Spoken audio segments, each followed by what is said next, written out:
Keras apapun tawaran-tawaran dari Prabowo untuk berkoalisi, nggak usah ikut. Misalnya menjaga perasaan pendukung Anies Baswedan dan Muhaimin Iskandar yang sampai hari ini belum sepenuhnya move on. Yang menuduh kemenangan pemilu 2024 itu penuh dengan kecurangan, kedoliman dan ketidakadilan.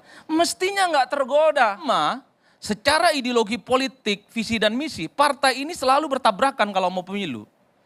Oh, saya ingat betul visi misi yang dibuat oleh kubu nomor 1 itu, Kak Bang Barus. Ingat betul saya. Apa yang mereka tolak? IKN. Anies dan Muhaimin ingin bikin ratusan kota-kota maju. Seperti IKN itu yang dianggap sebagai ini penghamburan uang negara. Tidak setuju pindah Jakarta. Sampai partai pendukungnya PKS itu bikin baliho segede alaihim di depan kantornya itu. PKS tolak pindah ibu kota. Infrastruktur dianggap ugal-ugalan. Demokrasi dianggap terjun bebas. Kok tiba-tiba iman politiknya goyang-goyang? Cocok berkoalisi dengan Prabowo dan Gibran. Dari mana ceritanya, Bang? Pilpres terasa aneh jika yang kalah dirangkul apalagi menawarkan diri menjadi bagian koalisi pemerintah. Seakan Pilpres itu hanya iseng-iseng berhadiah karena di ujung permainan semuanya menyatu dalam koalisi. Ini jahat bagi rakyat. Ya, kira-kira seperti itu ya apa yang disampaikan oleh Bang Adi Prayitno.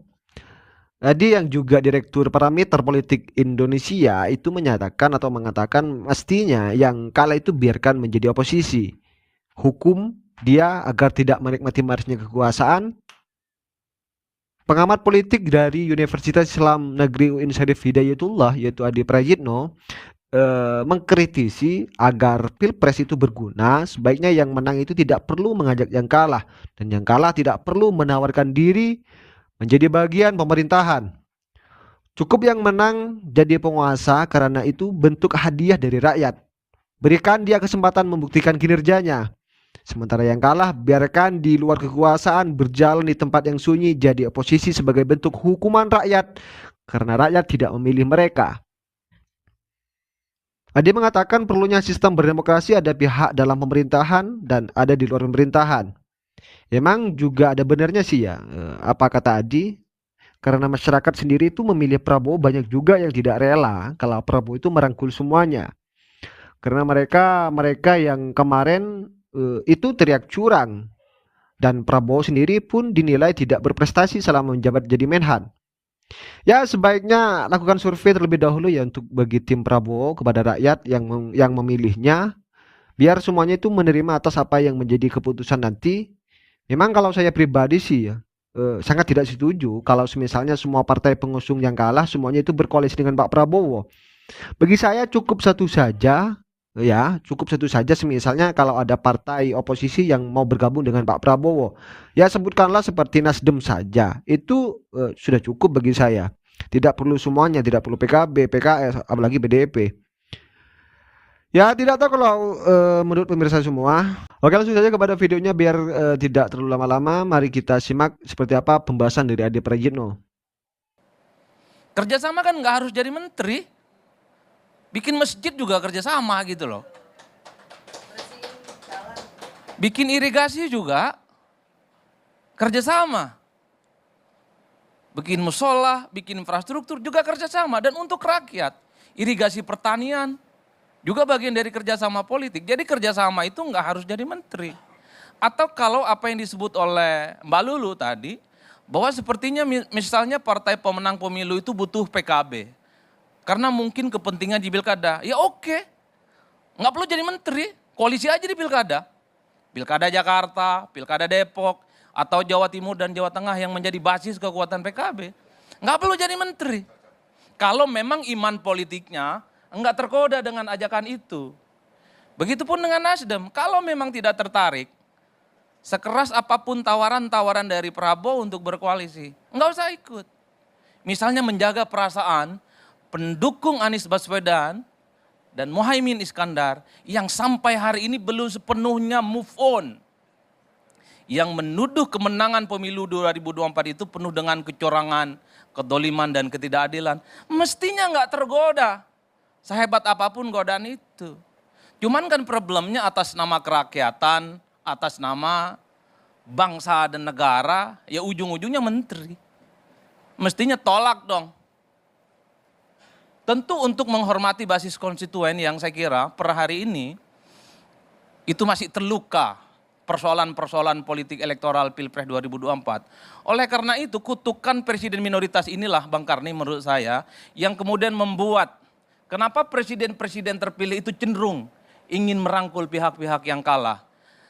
Problemnya adalah pada level pemenang pemilu kan pilihannya 3. Apakah koalisi yang ingin dibangun itu minoritas, koalisi yang ingin dibangun itu adalah sedang, atau koalisi gemoy?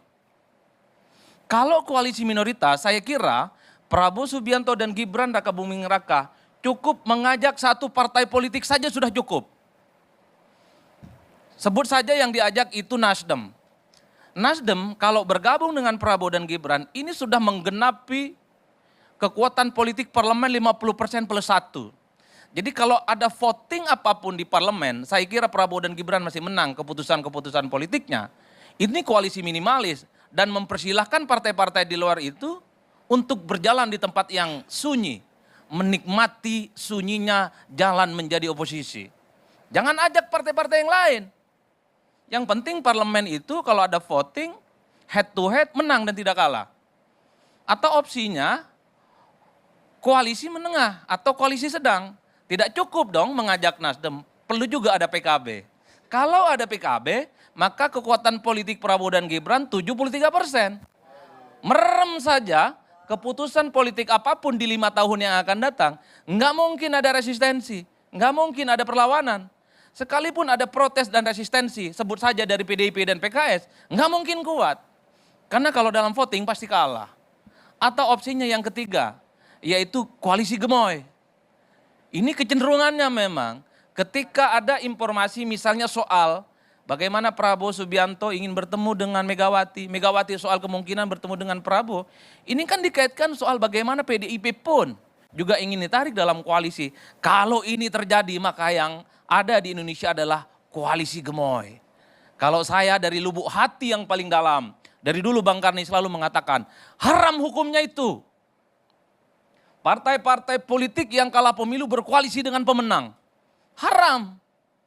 Pertama, secara ideologi politik, visi dan misi, partai ini selalu bertabrakan kalau mau pemilu.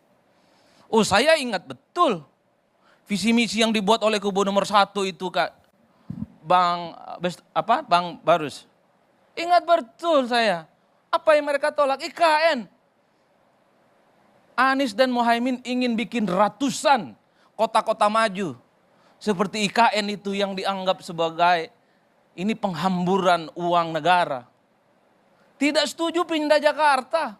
Sampai partai pendukungnya PKS itu bikin baliho segede alaihim di depan kantornya itu. PKS tolak pindah ibu kota. Infrastruktur dianggap ugal-ugalan. Demokrasi dianggap terjun bebas. Kok tiba-tiba iman politiknya goyang-goyang? Cocok berkoalisi dengan Prabowo dan Gibran. Dari mana ceritanya Bang? Kok cepat sekali berubah iman politiknya? Ya minimal ada idah politik. Ya, idah politik itu ada jeda masa di mana tuduhan-tuduhan terkait dengan kecurangan pemilu, kemarahan yang kalah, itu diendapkan dulu. Jangan di tengah suasana yang sedang berjuang. Bang Refli ini saya tahu persis, sedang berjuang di MK. Bang Bestari berjumpa dengan bosnya Bang Noel. Repot ini barang. Kalau Bang Refli Harun tegak lurus segala macam dengan keadilan. Tapi partai pendukung koalisi nomor 1 cari posisi aman masing-masing, termasuk PKB. Habis penetapan ya soal pemenang Pilpres. Juga ada silaturahmi politik dan kebangsaan katanya. Setelah itu muncul goyonan-goyonan PKB jadi menteri kan? Dan seterusnya. Yang ingin saya katakan adalah ini nggak boleh begini. Kasihan pemilihnya. Oleh karena itu saya selalu juga mengatakan, kalaupun toh ada partai politik pendukung nomor 1 dan nomor 3 ingin bergabung dengan Prabowo Subianto dan Gibran Raka Buming Raka, tanyalah ke mereka yang memilih dalam Pilpres 2014 yang lalu. Anies dan Muhaimin itu 23%, Tanyalah ke mereka, lebih pro mana? Berada di luar kekuasaan atau bergabung? Kalau memang yang 23% itu lebih banyak ingin bergabung, ya bergabung. Supaya pemilih itu tidak merasa ditinggalkan dan tidak merasa dihianati. Begitupun dengan partai pendukungnya Pak Ganjar dan Pak Mahfud. Tanya ke basis konstituennya, yang 16%, 14 Februari memilih mereka. Lebih setuju di mana? Berada di luar atau ingin bergabung dengan koalisi. Kalau itu sudah dilakukan, ada potret kecenderungan pemilihnya. Saya kira legitimasi untuk berkoalisi sekalipun, saya kira akan mungkin terjadi. Jadi rakyat yang memilih tidak merasa ditinggalkan, tidak merasa didolimi, dan tidak merasa dihianati. Nah, Bang Refli ini yang kesekian kalinya ketemu dengan saya. Kebetulan agak cocok suasana hatinya. Di mana partai-partai yang kalah pemilu memang harus ada di luar kekuasaan sebagai bentuk hukuman secara politik. Itu yang jelas. Nah yang kedua, pemilu itu kan hakikatnya adalah kompetisi, persaingan, memenangkan pertarungan, mengakumulasi kekuasaan. Apa itu akumulasi kekuasaan? Menang jadi presiden, jadi wakil presiden, dan menumpuk partai di mana para kader terbaiknya jadi menteri. Itu kekuasaan, Bang. Ada dignity, ada kebanggaan kalau dia bergabung dan memenangkan pertarungan dalam pilpres. Oleh karena itu, ketika partai kader terbaiknya jadi menteri, itu bangganya nggak karu-karuan. Karena tidak semua orang, tidak semua partai bisa menikmati. Demokrat misalnya, itu senang betul bergabung dengan Prabowo dan menang. Kenapa? Karena bagi Demokrat dia ingin tunjukkan kepada pendukung Amin dan Muhaimin Iskandar bahwa Demokrat itu berjalan di tempat yang benar. Sekalipun kursinya turun, minimal koalisi pilpresnya menang. Mereka bangga jadi menteri karena bergabung dengan menang. Demokrat bisa berbusung dada, tidak berada di dalam koalisinya Amin. Demokrat ingin tunjukkan bahwa bergabung dengan Prabowo bukan salah pilihan, tapi ihdinas siratal mustaqim, di jalan yang benar. Jadi bangga kalau kemudian kader-kader Demokrat ada yang jadi menteri.